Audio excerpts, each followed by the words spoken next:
selecting the midwife, I was very keen about it, looking for all the reviews, reading all the reviews about the institution and about the person that gonna do the home birthing. And so it was a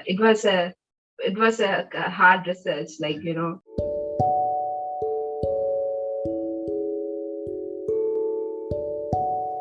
Hey, welcome to Soul in the Game podcast. This is your host, Soumya. Today's episode is very special because I'm extending Mother's Day, which we celebrated past week, to also have this week. Have a special guest, both new parents who gave birth to their daughter 3 months ago, and they did home birthing. So we talk all about home birth, their journey, their decision making, and having beautiful daughter today. Please welcome Shahana and Yasin to this episode. Before we start, if you have not subscribed, please do subscribe to this podcast and share with anyone you think would love this.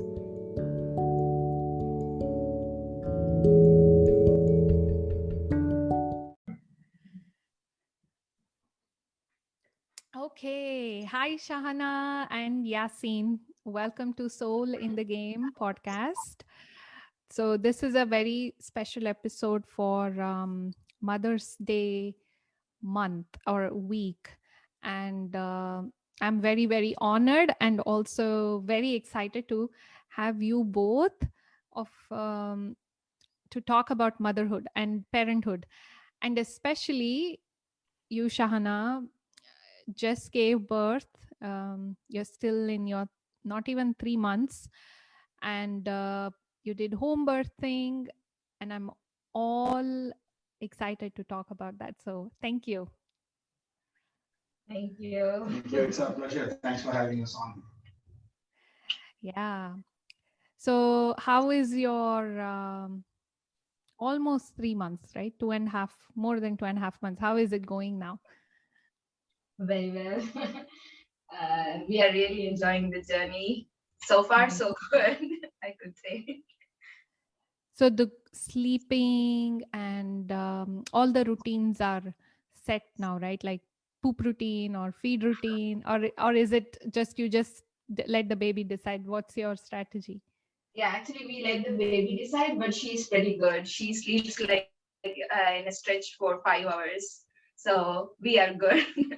Yeah, so Yeah. generally in the evenings around 8:30 or so, she starts to seek birth, and she till about 10:30, I would say, and then you'll have to talk to her. I mean, throughout the day, she always asks us, screams to talk, and around 10:30 she goes to bed and wakes up around 2:30 for a feeding, and then another time around 4:30 for a feeding, and then she wakes up around 6:30, and that's it. She'll be up till like 11, 12 or so, and then again the usual thing. Then go to sleep again and eat around this time. Like 2:33, and then go to sleep again. So she's pretty good. She's having a pretty consistent. And also, I work from home. Shahana is pretty much taking care of the baby, being the homemaker. So it's working out just fine. No pressure, no sleepless nights, nothing. And also, we are kind of used to it. So we've been party animals starts. I'm kidding. I Yeah, know. we sleep less. Yeah, you guys are like right after delivering baby, you went to do the PC for refugees, the organization you work for. You were right there, back at work. Yeah, and in fact, we went to Yeah. Palm Springs, California 2 weeks ago, and last week, a whole week, we were in San Diego. Yeah, I mean, we are able to do all that because she's pretty easy to deal with. In fact, on the way back, 5.5 hours drive, she was sleeping straight. We didn't even have. Wow. Wow, that's incredible. Yeah. So do you give all the credit to, home birthing? What do you think? Do you feel that way? Yeah, I think it's because of the peaceful environment when she was born. So I think it may be that but not sure. Do Yeah, you think it's all the credit? maybe a little bit. Yeah, that is something to do with personality, and how calm she is in like by herself, things like that. But I think it does contribute significantly the home birthing thing. I think there is a lot of research saying that because they go through a lot to they take the natural birthing route. Almost anything else seems pretty easy, especially for the age. So I think that's a significant factor. I would say I'm not sure if I would do all credit to it. So I think there is also a luck factor, and that gives us some reason to have our friends be jealous, especially friends who are having kids in this COVID time. They were like, initially she was sleeping for 7 hours stretch, and they were like, "Wow, you guys are telling, you guys are lying." They didn't believe us initially. 7 hours is that's incredible. Like I think I've never heard babies in less than 2-3 months old sleep for very long. Also, That's really when she incredible. wakes up, Yeah. she will be so hungry and wait for like an hour or maybe more than an hour sometimes. Yeah, especially during the growth spurts, Shana will be just sitting there breaking her back, feeding the child for 2 hours straight. And I will be like asking, Yasin, give some water. I'm faint. I think I'm gonna faint. It was so funny. Yeah. Sometimes she will Yeah. drink for an hour or more than an hour. And also, mostly when she wakes up, she doesn't cry right away unless she's hungry or she needs to be cleaned up. Sometimes, especially in the morning, she'll just wake up right there, just all the Google Gaga. No drama there. She just there, content with herself playing. I'll be busy with work. Shana will be sleeping. I think those things are really a blessing. I don't know if it is all to be attributed to the home birthing factor, but yeah. But yeah, I would say maybe I think because I have seen a lot of my sister's kids, they were like cranky and fuzzy sometimes. So I think personally it's because of the home birthing. Because because my sister, I have seen them how they took care of they took care of the kids, and I'm taking care of her like same. So I think it's because of the home birth. Yeah. Oh, so you mean that it's just not the natural birthing, but the home birthing makes it? Yeah. Oh, yeah, maybe, yeah. Because almost all the kids I've seen me personally, I've experiences or dealt with is all from the hospitals. So yeah, maybe, yeah. I think that plays a factor, key role. Right. So you are in your own house, you are in your that comfort zone, or familiar, everything is familiar to you, and you are calm in a way that there is no uncertainty in the location wise. And for the baby, its mommy is calm, so all the baby has to do is come out, that's all.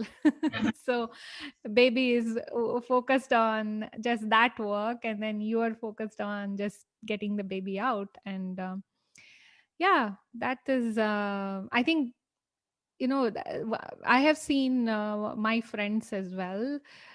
She gave home birth in her own house, like just like you guys, and in Oregon, Portland, and there many people follow that. It's a liberal state, and people go for home birthing.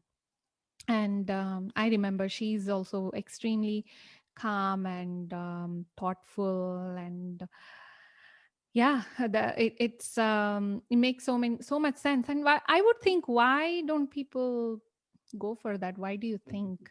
Personal choice, maybe scary. uh, to take care of, because I have some background with medicine, and Yasin, he read a lot, and he was very brave enough to take the decision as well. So I think it's because of we both decide to have home birth, and we don't want to. If it's an emergency, yeah, we would understand, or if it's a complicated pregnancy, we would definitely would have gone to an hospital. But I was totally fine. I didn't have even nausea or vomiting or no no, like, weird signs of pregnancy, nothing. I was healthy except for iron deficiency. That's common. So yeah, that's the reason we took the decision. Okay, this is home birth. This should be home birth, and yeah, with God's grace, it went well. And yeah, but she's asking about others. Why do you think others aren't doing as much? Why we uh, were so? Why do you think others are also, why is it scared? Like, why is it scary? Like, when you had to make a decision, what were the key points that, and you mentioned you have some medical background. So you had an idea or you were experienced in this before. So so I have seen yeah, why do you think? I have seen Mm, C-sections and natural deliveries in a hospital situation, and I was not liking it. It was back in India, not here though. But I was not liking the experience there, because how the mom feel while giving birth. It was like a tense situation for her during giving birth, and everybody was around her, like asking to push, or not giving enough support. That's what I felt back in India when I see those moms giving birth. But here it's entirely different the case, but still I wanted to try home birth, because I have read a lot about the benefits of home birth, how the mom recover faster, and also the health benefits for the babies. The first their tissue collect, they won't wipe it immediately after the birth, so that's really good for the skin of the baby and for the health of the baby. So in home birth they don't wipe it, but in hospital birth they will just wipe everything and clean the baby when the baby once the baby is out. In home you don't care about if it's little bit blood on her, doesn't matter, nothing matters. It's just how we feel it, how we take care of her. But in hospital situation it is very different. So I personally wanted to try this experience, and yeah, I did it well. Yeah, so yeah. when naturally when we think about it, me as personally, I am a very open person. I tend to talk about things to very openly to a lot of friends, family. So I think primarily people don't go for home birthing mostly because of they being scared of the unknown, or they don't have the intention or the interest Yeah. in learning as much, to seek enough confidence to see how it exactly plays out, do enough research to figure out what all goes on, and the commitment to be brave or courageous in taking that decision and sticking to it. I mean, even if we decide to take home birthing as the plan, the birth plan does not have. It's almost always the case that there'll be something or the other, and a lot of people don't end up having the home birthing. In fact, we almost dropped off because of Shahana's iron deficiency, and we managed to get it infused, and that's how we got it taken care of in the end. So I think that things like that, the unknowns are things that we can't anticipate, and in our culture we say when a woman is giving birth, it's like she is she's being reborn. So it's something quite significant, right? So people are too scared, I think. And also there is all commercial factor also. There is this constant tendency for usual, the regular media to constantly feed this fear, or suggest that, oh yeah, why would you take a chance, or see that as a status symbol, that if you do it at home. There is a very systematic thing that they managed to get rid of the whole midwifery thing. That a lot of aspects around it. But personally, I think at an individual level, a lot of people are just scared. That I think is the primary reason. And also there is an exaggeration of the pain in the media, like it will be too it's unbearable and you can't tolerate and all. But it's you give birth, it's natural and the pain will be tolerable. So there will be the media influencing, it will be not tolerable and screaming like anything. So there are, yeah, so it's That's true. Yeah. Yeah. So how was the pain? Was it? It was tolerable, right? I mean, you went without Any any medication, yeah. um no nothing, right? You were just Yeah, by no, yourself. No no, IV, no nothing. epidural, No, but nothing. And you were also eating food. yeah. So the pains eating food. The dinner of the previous night. Oh yeah, the previous night dinner was like the was paratha, paratha and chicken salna. And then fa. Yeah, and then so the midwife she told us beforehand that when you are having when you feel like you are having pain, just go something light, take liquid diet, so it will be easy for you the next day. And so she specifically said try to have beef broth or bone broth, especially because it's dense nutrients, and there won't be a lot of solid waste and whatnot, and you'll feel pretty nourished and rest up, sleep well, etc., etc. So Shana was like, okay, I need to get some pho. So beef pho was what we had that evening, and she was having her pain. She was having, the initial stages of labor. Like for a half an hour, there will be pain for like 5 seconds. So that's how it was started. So one of our friends, he called and said, "Hey, I'm cooking this. Come pick up or come have dinner with us." And I was like, "Oh no, I'm actually I'm kind of having pain, so I don't think I can come, but I can come pick up." So went and picked up the food and came. No, Yeah. we didn't go pick up the food. I think she forgot things already. No, we so there was an invitation. We kind of said there is a possibility that the baby is coming, so we'll think about it. And towards that was in the afternoon that we responded with, and then about the evening we said no, we are not going to come. And they still called and said, hey, we still made food. We can bring it over, or you can come pick it up. So when they made that call, we were actually on a 30-minute drive, basically 1 hour up and down to go to downtown Scottsdale to pick up food far from a restaurant there around 10 p.m. So they're like, dude, are you seriously like, she is having the pain and you're traveling? And when we answered the call, that's basically how we answered, we're laughing at it. And they still brought the food around 1:30 in the night when they were finished with the party and whatnot. So they just came to stop by to take a look at us. So yeah, that's basically what happened. And yes, Shahana on the day, she in the morning she did not have anything. The midwife came home around. I mean, we can go in the chronological order if you want, but she didn't have anything to eat that day till the birthing, till the baby. Yeah. So yeah. We don't need to, we'll talk about the whole process in a bit. But right now I just want to have a bit of background, right? Yeah. So And all she ate during the labor was some honey, yeah. drank a bunch of water, And sips of water, fennel water. and some fennel, like hot water with fennel in it, to help the labor pain or Help the contractions. That's pretty much it. She didn't have anything to eat. Wow. Yeah. Nice. So going back to the initial question, I mean, I was asking about why people don't choose, right? To me, when I go back, think about it, I think it was fear, because when I think of pregnancy, somehow I remember all the movies, Indian movies. I don't know why. And I had no exposure whatsoever to anybody giving birth.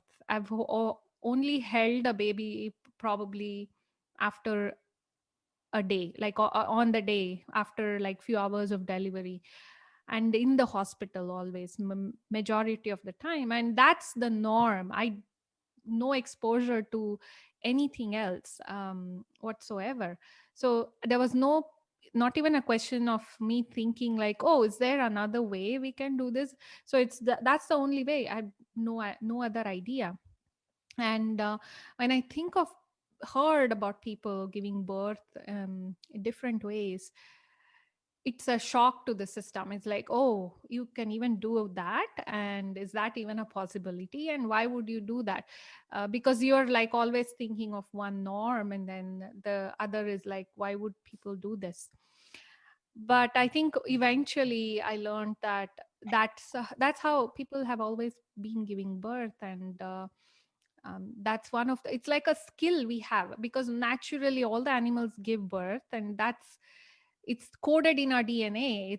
We are meant to give birth, but somehow we are intervening, and then we are losing that skill, or that DNA information is not being used when the time comes. So, but I want to ask Shahana, what you said you have medical experience and you watched people giving birth before. So, what's your background? What's your education So in? I am a naturopathic doctor. So I have a degree from back in India. It's called Bachelor of Naturopathy and Yogic Science. So this is a 5.5 years course, and we study all how MBBS, curriculum. It's same as MBBS curriculum, and apart from that, we study yoga and on natural therapies like hydrotherapy, diet therapy, nutrition, magnetotherapy, and all sorts of like lot of therapies in that included. So yeah, this is a 5.5 years course. During the internship, I went to a hospital. So this is completely a obstetrician and gynecology hospital. So I went there for a month. That's how I saw, people giving birth, C-section, and not normal deliveries and all. So that was the background. Nice, nice. So that's how you have Yeah, I you have I could say a I saw like about 3 C-sections and like 30 or 40 normal labor. So which one did you faint for?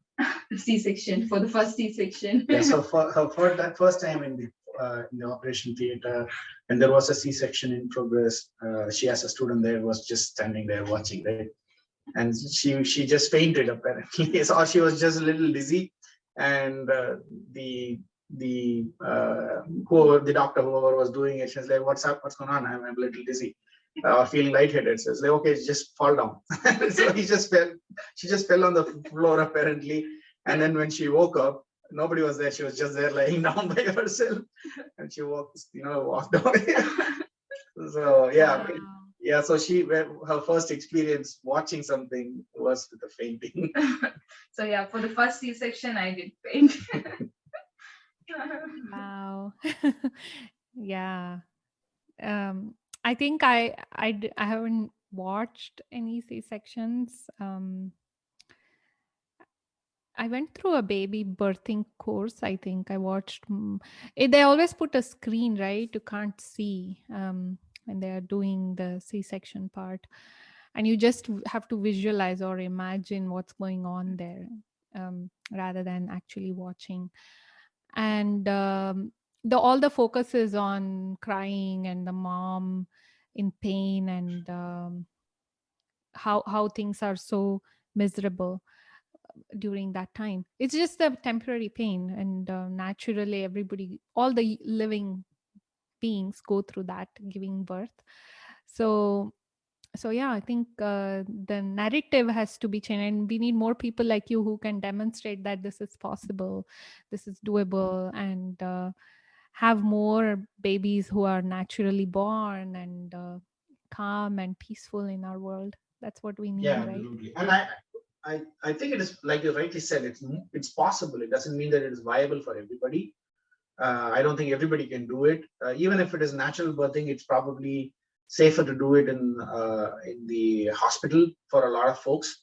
In our case, I mean, of course, everything has risks and benefits, right? So we wanted to take this route and see how viable this is and how practical it's going to work out. And thankfully, everything worked out.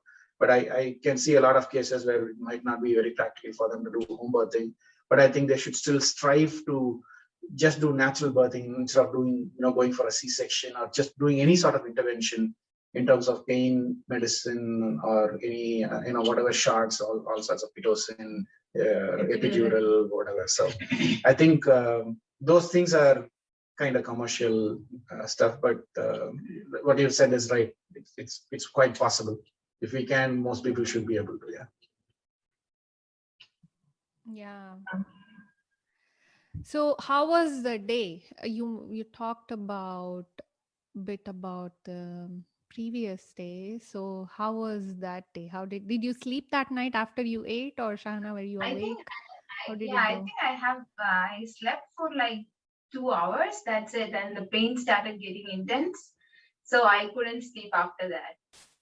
So I was awake. I have this timer, so you can just uh, The contraction tracker. yeah, contraction tracker. You can just track the time, how long is the contraction and how long it stays and how long is the relaxation time. So I was keep on tracking it, and I don't think I slept the whole night except for the 2 hours. And when the pain yeah, before the pain getting really intense, Yasin slept for half an hour, and the pain started very intense. I woke up Yasin and said the pain is very intense, and I think it's time to call me midwife. And then I went to bathroom, so the water broke then. So yeah, after that we told our midwife, and we sent the contraction tracker. We took a screenshot of it and sent it to her. She said, yeah, this is the time and I'm leaving right now. So she left. This was around 5 o'clock, right? Yeah, I can give the exact time. So Saturday afternoon is when we woke up because we were out Friday night and with friends till like 3 o'clock in the morning. So Saturday afternoon is when this friend called and said, "Hey, we are going to meet with other friends. Come over for dinner." We refused and then went to take in food from the far place. So Saturday evening around 11:30 is when we got home. Like 2 3 friends called and gave us food basically, and then we got home. She started getting the pain pretty significant, like, okay, I'm having to grunt kind of pain on the way back home. So she came to bed around, we ate and then went to bed around 1:30, I would say. I don't think she slept during that time because she was keeping track of the contractions. I think I dozed off for like 30 minutes, woke up around 4:30. She went to the bathroom and said, okay, the water broke. And we texted the uh, midwife immediately, and we kind of let most of the close friends and family that, okay, I think this is time. And we waited till about 6:30 when the midwife woke up and responded back. And we said, she called back and she said, okay, what's going on? Then I explained what is happening. And she said, okay, it seems like the baby's out. Let me get ready. I mean, baby's coming. So let me get ready and I'll be there in about an hour, she said. And she again called to check, okay, how is Shahana doing? Is everything okay? And she kept texting when she was on the way. And I said, no, you don't have to text. Reach here, be safe. So she came. She entered around 7:30, uh, and then we got to, yeah. So 7:30 is when she came. 7:45 is when the assistant came. I don't have any clue of this time. I was like, Yeah, you would not. You would not. Yasin remembers very well. Yeah, and also I was working on making a video of the whole thing, so I remember. And I've said this, repeated the story so many times, so I pretty easily, it's quite vivid in my memory so far. Yeah. And then how long was the labor? How long was the So the midwife came in around 7:30. She had visited the place, came to our place before. So we had identified where the bathtub is going to be, the birthing tub is going to be set up and all that. So she was just preparing all that, and we had all the birthing supplies arranged in a place in her massage room actually. So they came and aligned, put rearranged things, put the mattress closer to the birth tub and things like that. And around 9:30, she did the checks and such. Very less intervention, just to take a look. And yeah, are you crowning? Things like that. And around 9:30 is when Shahana got into the birthing tub. So 9:30 she went in. She got out around 11, no, around 10:30, I would say, just to take walk a little, go to the bathroom, sit on the facing the wall. And she was just, the midwife was just massaging Shahana and all that. She came back to the birthing tub. We had to maintain the temperature of the water and all that, right? So she came back, and 11:58 is when the baby came out. So that was, Wow.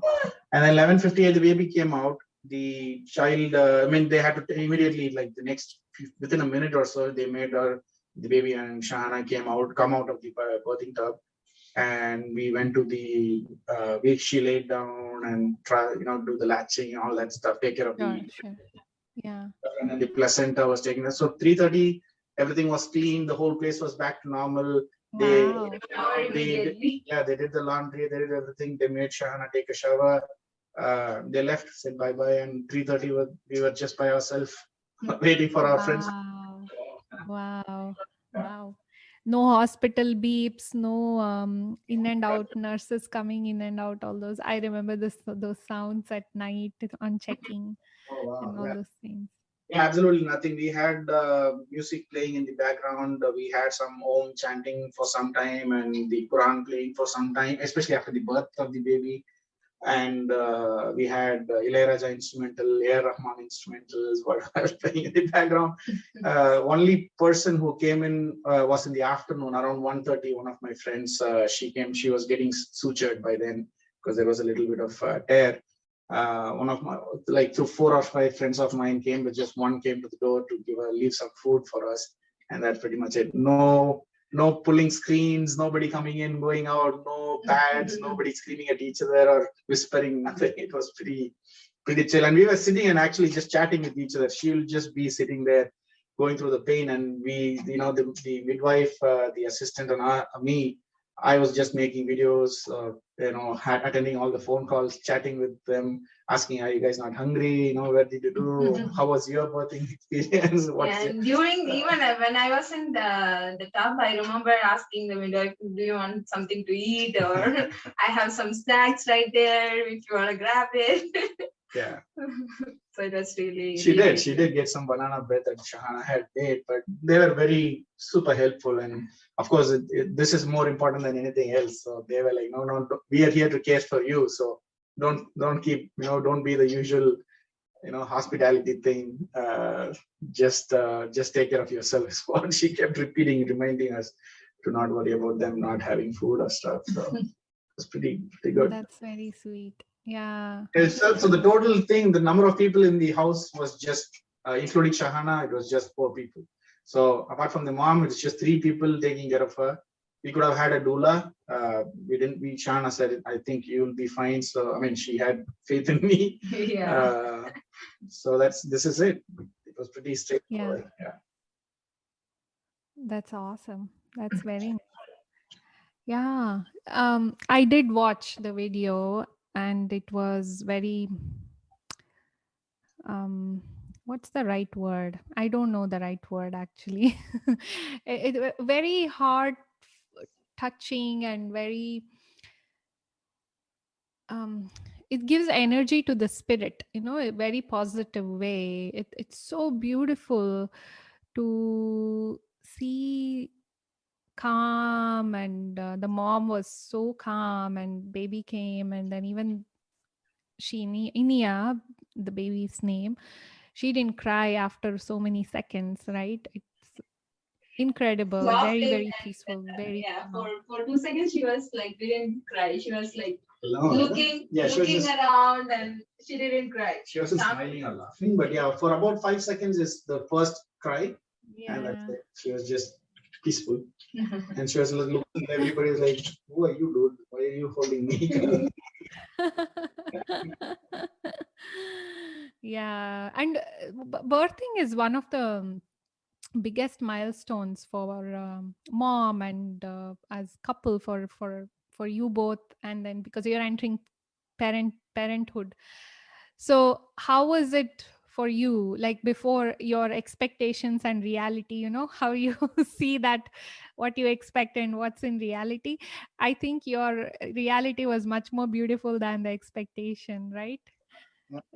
In terms of all the I, pregnancy and delivery. yeah, Yeah. I think I gave hard time to Yasin after my 40th week. She was 1 week late. Like after my due date was Jan 31st, and she came on February 7th. So exactly 1 week after. So during the 1 week, I gave Yasin such a hard time. So I was like, I don't want to go to hospital for birth. I want home birth. And I was like very, very scared because she was 1 week late and I didn't have any signs of labor. So I was walking, walking. In fact, I was running literally. So I want the baby out sooner. So they will wait. It seems like they only wait for 42 weeks. If she's planning to come after 42 weeks, then it will be a hospital birth. So that's what they said. So I was giving hard time to Yasin for that 1 week. Yeah, Real I hard think time. it's by law that you can't be under midwife care or be doing Home birth. home birthing. I think you can be in it's the midwife, but you have to be at a hospital taking care of because there could be complications, more chances of complications. But from the way we got married and we talked about even this whole birthing plan and all that even before our wedding. Though we were just we spoke to each other for only about 40 hours total. This I think one of the the main reason to get married is to make sure we leave the right progeny to the society, the next generation to be either one or whatever number of children that we make is to make sure they are the right kind of individuals for this world to bear. So we talked about even what would be our birth plan even before we got married. So in my view, most of what we have experienced so far and for me, parenting started from the day we wanted to try to get conceived, and we didn't try like we it was pretty easy for us with it was actually like this is Ramadan this month this year. Last year Ramadan when we were fasting is when we were like, okay dude, COVID is going on, I don't think we'll be able to travel home, it's been like 4 years since we visited, I don't think it's happening, so let's just I don't want to wait anymore, let's start working on the family thing. So May last year is when we got conceived.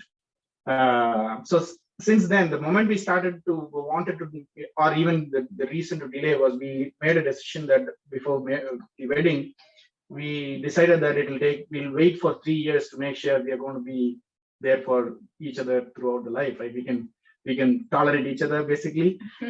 So once we were sure of that, we were like, okay, it's time to go, get to the next step. But due to work and things, I wasn't able to travel to India. She was in school, all that stuff. So I think for me, parenting is from that moment onwards. Anybody who wants to get married should know why to get married. Whoever wants to make a baby should know why to make a baby, and you should be ready to be a father, be a mother from that get-go, from that point onwards. It shouldn't happen. Or if it happens, the moment it happens, you should immediately switch to that mode. That's the way I see it. And so far, it has been a pleasant journey. Uh, Everything is a blessing, I think. So far, absolutely no complications, no concerns or worries, or even those trivial things that Shahana. It's just being a mom. Even now, she's super protective about India. Oh, she's too cold, too warm, this and that. It's okay, things will flow, right? So things like that. So I think from that perspective, our parenthood has been really, really good. Even after the baby being out, from what we have heard from others about sleepless nights and all that stuff, we've never experienced anything painful yet. No, nothing to complain about so far. I think we are Yeah, really lucky. that's very lucky. Yeah, yeah, that's very lucky. And you've been preparing. I think what you mentioned, the preparation that went behind so many months before or even years before. And she's basically pandemic baby, like complete lockdown, conceived, and then pregnancy was lockdown. Even birth was during lockdown period. And you both managed initial days, and now you're entering almost the third month on in May 7th, right? So that's such a beautiful story, such a beautiful positive story to share with our society, because we need more examples, we need more this kind of beautiful examples that we can share and then inspire people to show that it is possible. And as long as everybody is healthy, and that's an option, and have a plan, having a backup plan, Yeah. if this doesn't go well. Whatever in So your yeah. hands, if you can do it, you should do it, right? That's the way to think about it. Like even before the wedding, we decided. I've been here in the US for 11 years. Shahana now is in her past her fifth year. 26th of May 2016 is when she landed in the US. So it's going to be almost 5 years now. Now, we decided that we were not going to bring parents from India, either of our parents, just to take care of the baby or during the delivery time. So by then, even before the wedding, Shahana was like, okay, this guy is pretty adamant about it, so I have to be prepared for it, I guess. So I just don't like the idea of bringing the parents just for the sake. It's not that they shouldn't come, but not for this reason. And I think in our case, COVID made it easy for us. It was a perfect timing that COVID and all the travel restrictions helped us out.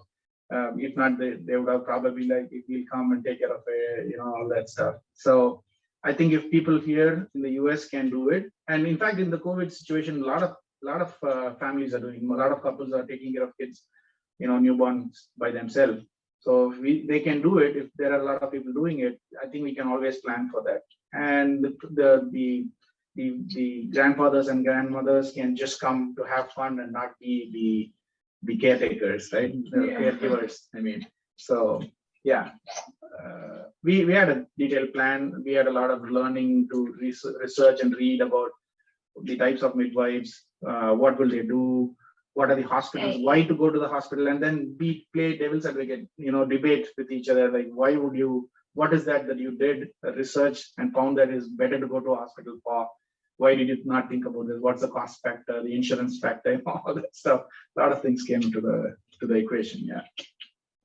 So even while selecting the midwife, I was very keen about it, looking for all the reviews, reading all the reviews about the institution and about the person that gonna do the home birthing. And so it was a hard research, Yeah, that's another thing. So we went to this beautiful, awesome institute organization called Willow Midwife. Willow Midwife Center. Yeah, Willow Midwife Center in Mesa. So our midwife at that point in time when we started, so we have seen her only twice, and that changed in the 8 months, 9 months course. So we ended up having somebody else. So we started with somebody named Caitlin and Christy, I think, and then it changed to be somebody named Kelly, who took care of us. So not everything is in our control, right? And that worked out just fine. Very well. She was really what I was looking for exactly. So she was very helpful. I don't think I would have made the home birth easy without her. I don't think that. So she was really helpful during the whole day, and keeping my my confidence level boosting, and she was really helpful that day. We also did a lot of research and reading, YouTube videos, even case studies, like case as in proper court cases on scenarios where people did not have a good birthing experience with a midwife or the home birthing, whatever went wrong. So we did a lot of research in that side as well. So from that side, we took what is, anything can go wrong. Like whatever is in your control is all you can do, right? So we still, okay, what is that in that specific case? What was the risk that they took, and are we taking the same risk? Things like that. So whatever, to the extent we can do the researches, whatever amount of information was available, whatever recent information, especially we can go get our hands on, we try to do that. And then again, brainstorm, talk to each other, constantly communicate and see, okay, are you still okay? Are you still going to be doing this? Are you still really sticking to the plan? And then when she's not eating right, remind of her a few things. Because I am actually a foodie, but during pregnancy I didn't like the smell of meat. I love beef like anything. I can eat like tons and tons. So but during the pregnancy I didn't like the smell and taste of it. So he was like, and I was iron deficient. So he was like, okay, you are not taking any prenatal, so you have to eat some red meat, or else your iron level will be less. And for whole 3 months, for my morning breakfast, it was chicken liver, like 8 ounces of chicken liver, and I will be looking outside and distracting myself while eating. Thankfully, I didn't have nausea, but that taste is yucky. Yucky. That is really yucky. Yeah, and eating a lot of greens, making sure the chlorophyll and all that. Those are also very helpful factors for your body nutrition. So she was not eating enough greens. So like get a bunch of spinach from Costco or whatever. Just boil it up. Make like a Drinking the decoction. broth. Yeah, a decoction or something, and then just drink it like like soup or something. So yeah, we did. We went. It was a very detailed plan. We try to, if we go away from the plan, we try to stick, remind ourselves to come back, stick to it. So yeah. That's nice. Even So our nice. midwife, she told that at a point, I think, Shahana, you are not gaining any, your iron hemoglobin level is still low. You should take iron medication. And we were like, no, we are not gonna take any iron No medication. prenatals, no supplements, no vitamin supplements, absolutely nothing. She didn't compel to do it, but she was suggesting it, and we said no, and she didn't bother us after. But she did tell us, so for home birth, your hemoglobin level should be about 10. 10 and up, yeah. 10 and up. So yeah, thankfully during the last week, or 2 weeks ago, 2-3 weeks ago, it gained to 10. So it was like 7 before. I was really anemic. So yeah, thankfully it went up to 10. That's awesome. So did you finally how did you did you do something, or how did you increase, So bring it up? we Did you tried do our something? hard to, as I said, for 3 months, my breakfast was chicken liver, 8 ounces of chicken liver. And I did eat like a lot of greens. Like, if I didn't like the taste, I just boil it in water and drink the water.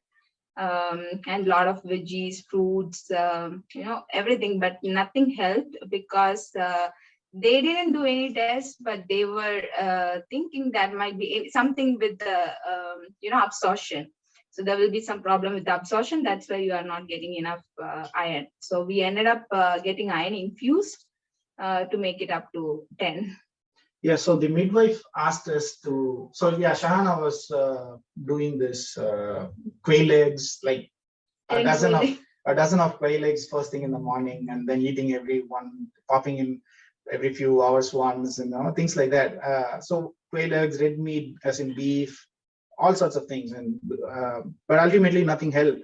So they recommended us to go to a fetal care specialist, and they did a bunch of ultrasound and a different type of blood work to look at some of the specifics about how our kidney is operating.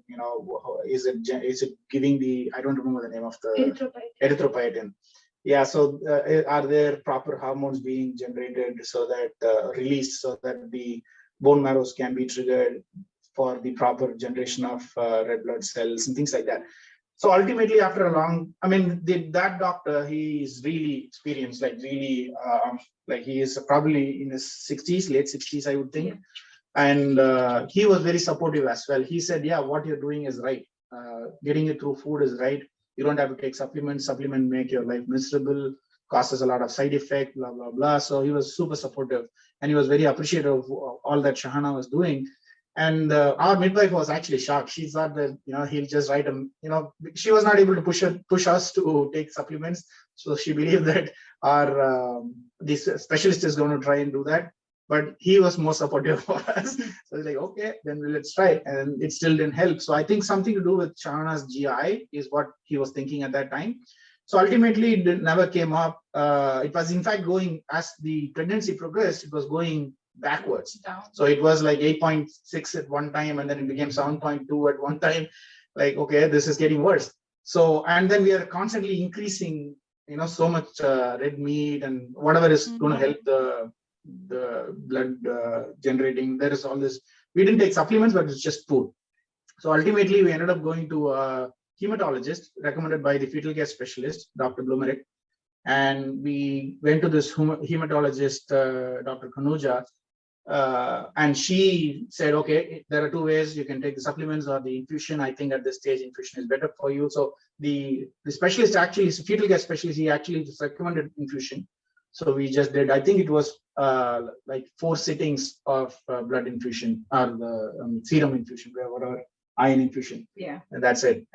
She was just little, we didn't even expect that intervention to happen. So she was a little shook by it. Shahana wasn't liking it, at least for the first couple of days. Yeah. And then she was okay. Whenever I go for the infusion, I will be crying and coming. I didn't want this. I didn't like this. Yeah, so the option was, okay, do you want to give up and just go to the hospital? Still hopefully get the home birthing thing, because it's just a risk of blood clot, bleeding too much. And if you bear in the hospital, then they'll have enough side supply of blood just in case you need a blood infusion.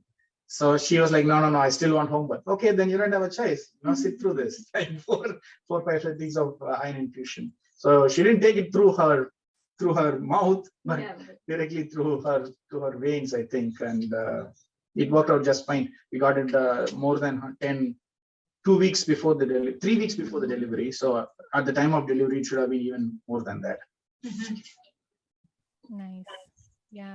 Yeah. I mean, if this is like perfect combination of using science, and also you're also not just totally not going to the doctor, right? You needed, when you needed, you knew you had to go, which you did. And then Shahana's intuition of she, and her wish, the deep wish of giving home birth. So I think it's a perfect combination of both of them, which worked out so beautifully. Very nice. Such a nice story to share for Mother's Day. I'm so thankful to both of you for sharing this. Yeah. What did I have? When you were mentioning about the other things, like, so as a dad, for you did a lot of research. You also put in understanding how women body work, or what is the biology behind things. So I think that kind of participation is very supportive for a pregnant woman, and gives confidence, right? It's not just, oh, I will do all the homework, but there is no resource anywhere, and the people, this is not the norm, you're taking some different route. So you are also being totally involved in this. So how was that for you, Yasin, as for preparing? I know you enjoyed, but I'm just asking in terms of the preparation, mental preparation from your perspective. Yeah, so like I said, we wanted to, this was something that I've not taken a pill in like 15 years, I would think, 15 or so years. I've not had a fever in about 12 years. So I already live a very natural lifestyle. And at the time of talking about the wedding and getting married and such, this came up even then. So since then, there was so many input, that so much, I mean, after you get to know her, like actually live with her and see if she can actually do this, I was a little skeptic, to be honest. I did not think that Shahana will actually pull it off. I thought maybe she'll give up. And she kind of did. At the time of labor, she was too tired. She didn't sleep and all that, but she kind of did. But I mean, not give up, but wanting to, like, dude, this is getting too much. But I wanted to be supportive, wanted to give her all the options, make sure that she's making the right decision, did a lot of learning, made her read. And if there is something that she finds that I did not go through, send it over to me, made a list of bookmarks that we want to go through, create YouTube playlists on what we wanted to watch. So if I watch something, I'll put it on a playlist, and then I let her know that, hey, go watch this for sure. And so there's constant communication. And the amount of research that goes should be unbiased, and be ready to fall back and say, okay, maybe this is not for us. So that those things were really important for me, to make sure that it's not just a cost factor. It's just not like a dogmatic, oh, I want to do home birthing and home birthing only, right? We did not go it that way. We strive for it. If you do it, well and good. If not, it's okay. So we were kind of convincing ourselves, at least I was very convinced that, okay, we'll do everything we can. If we can't, that's okay. So those things were giving me. And also, And also, sorry. No. And also, Yasin was like, I am like a person who just see the cons of things, and I always like give no pros of things. So I always give his the researchers and all for pros and not look for cons. And Yasin will be like, yo, did you look this? Did you know what demerits this can have? And do you know what are calls this can have? And so he always looks for the negative things, what worse can happen. And I am always looking for things. So this is the best, and this the best thing can happen. So that actually balances the research. Yeah. So yeah, when what it means is that not to look for just the negatives. It means that you should also look at the negatives, so that I'm not biased towards something. Yeah. Yeah. So, Critical thinking, right. right? That, yeah, Right. Look at that's both good. sides of it. People who are in favor of it, people who are not in favor of it. All the medicines that they took.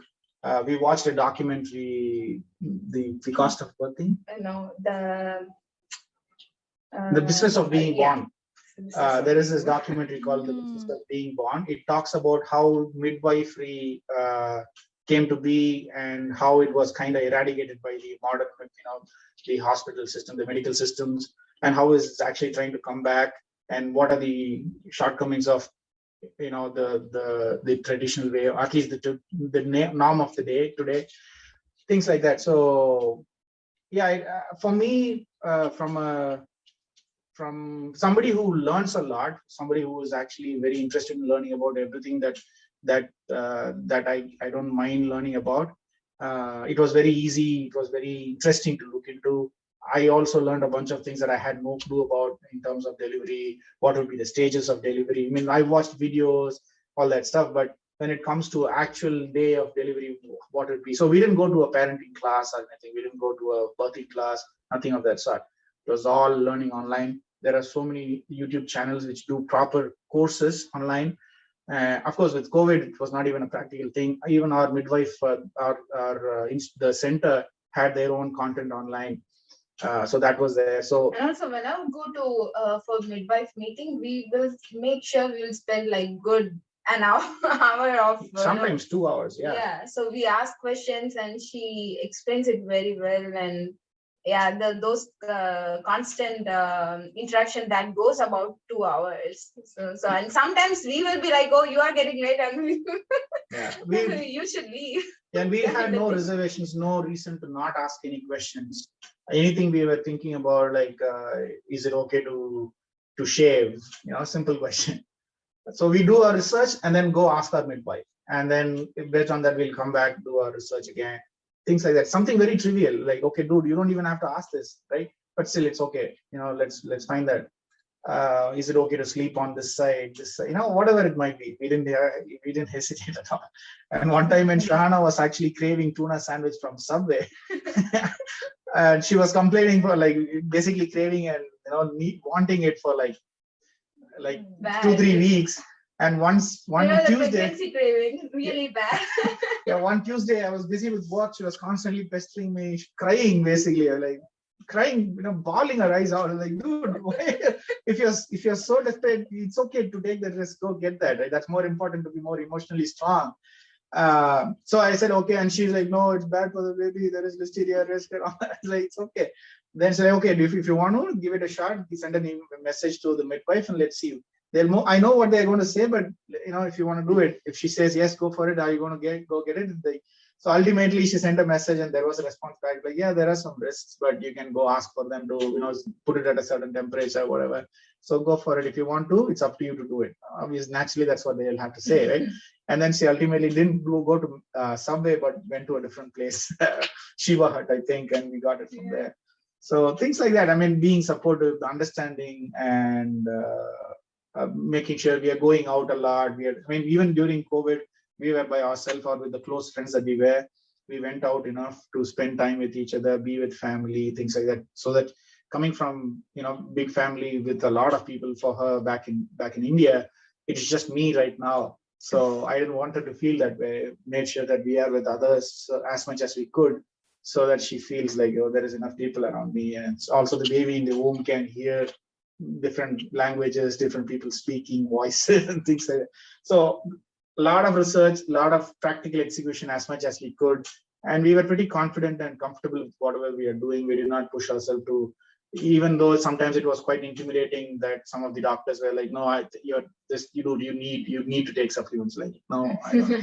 So we were Even reasonably, the midwife told the same. yeah, we were reasonably adamant in things that we strongly believe that we don't need to, but things that we were like okay to give up on and take the alternate route if at all, like the infusion, we were okay to do that. So because we tried our best and no results. It was the results are going down, and so we didn't have a choice except for having the infusion.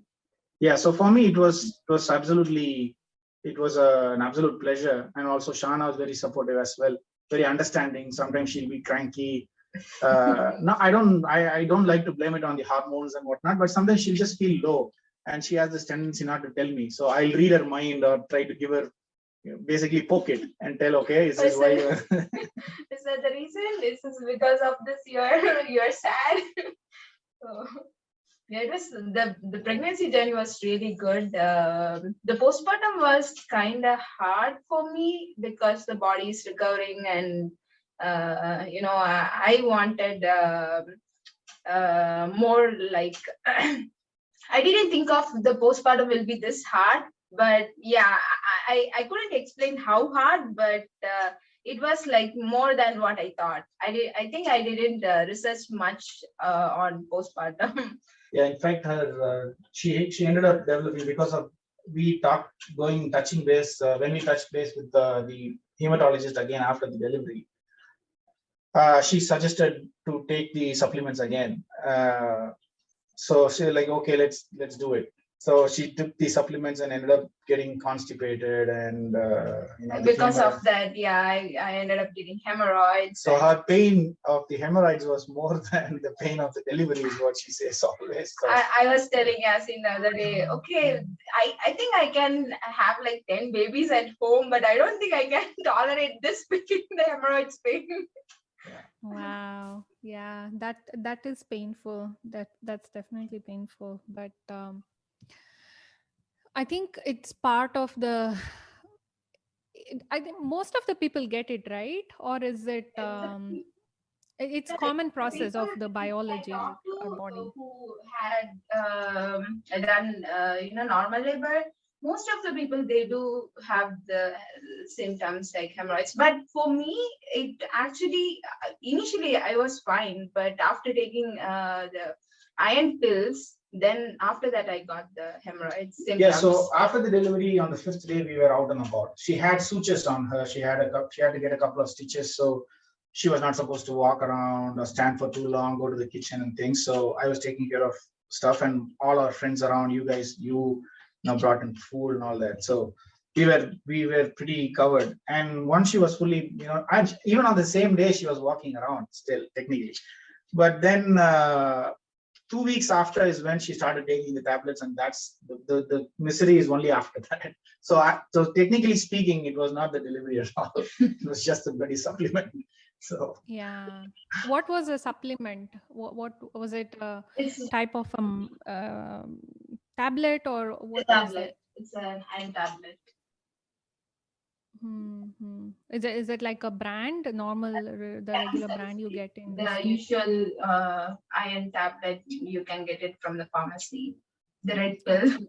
Yeah. Yeah, I think they make your stomach constipated too, so it has that tendency of even otherwise. I think yeah, I haven't taken, but I've heard people say that iron tablets makes you constipated, and yeah, your body is already susceptible to So these. yeah, after So infusion, the hematologist she told me to take the medicine, but then I was constipated, so I didn't take it at all. So I was like, no, this is causing constipation. I don't want that. But after delivery, what I eat goes to India. So okay, constipation, that's okay. I can tolerate that. And I started taking it, and that was bad decision. yeah, yeah, yeah. Yeah. It's hard to know know everything. Some things are experienced. But what I did like about what you said earlier, one thing I didn't mention is your research, right? You were like playing devil's advocate and then reading also what can go wrong, because those things can bring in fear. Oh, I don't want to do this because of this. It's taking over that rationality of I have made this decision, but this is a stopper, so I don't want to take this route. So I love that both of you are such a good team, working together, and then doing the research and then asking each other those critical questions. So that's really really uh, nice to know. Yeah. And not let the fear overpower, right? Not let it take over. Make sure that it is at bay, or find the alternatives for it, or what are the remedies for it, and be prepared for that as well. So yeah. Yeah, I think if somebody not uh, um, as brave, I could say, as Yasin, if I say like, my eye level was keep on going down. So if somebody would have in that situation, they would have said, okay, let's do pills or let's do something else. This is not working. But he didn't give up. He was like, no, try for another 3 months. Keep on going. You are doing such a good thing and keep on doing that. And but if even my parents, I would say, they will be like, oh no no no, get the medicine. That will be helping you. He didn't do that. I'm so happy that he didn't do that. Yeah, that I love that both of you are such a good team. So it's now you've done this, so any other scenario, any other situation, you will know, okay, this is work. And through this you develop stronger intuition. That's what I think, that the intuition, the awareness about your own judgment becomes stronger. And otherwise we are only letting somebody else judge on our decision making. Through this you are taking that control of your judging your own destiny, I In can fact, say. I would say most of my, in fact, not even my parents, they were not very worried. Her parents were not worried either, but I mean, naturally they'll keep calling and all that. But my friends, everybody around, they kept calling throughout the time of the labor. Like, and I didn't want to be rude. Answered almost every phone call. Said everything is going fine. Don't worry. Everything is going fine. Don't worry. So I think that is also very important, right? When you know there are enough people to take care. Should something go bad, they were like, dude, we already told you. You're so stupid. You take all this, very unconventional routes and things like that. So I think that support that we got from people like you, other friends of ours, people who are our neighbors even. I think that matters a lot as well. As long as we have the right community, we are the right set of people. Almost everything will always fall in place for us, for sure. Yeah. Very nice. Okay, thank you so much. We've already spoken for more than an hour, and I know Inia was calling her mom earlier. So, thank you so much for your time. And it's Ramadan, so happy Ramadan. And you both are fasting, or just you in I am not. I am full Yasin? time breastfeeding, so Good. Yeah, it's not the right. You will be super tired, right? Yeah, and So, she does not have they to may fast be for there. religion. There is exception for some people, and breastfeeding is one of such exceptions. So yeah, Right. Yeah. fast. Yeah.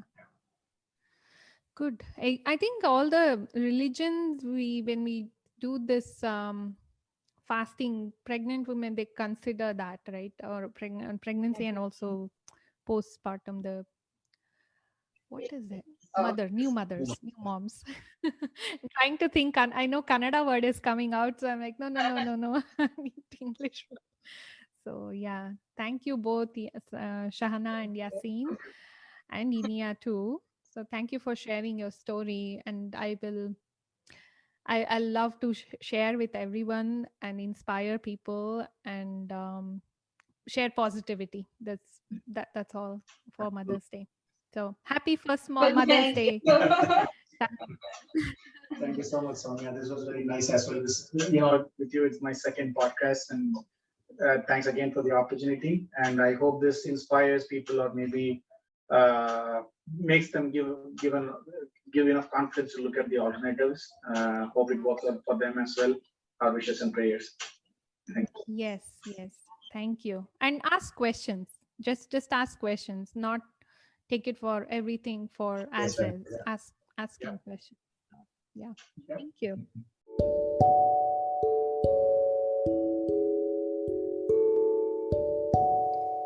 Hope you enjoyed this episode. If you haven't already subscribed, please do subscribe and share the podcast with anyone you think would love to listen. Until next time, take care and stay safe.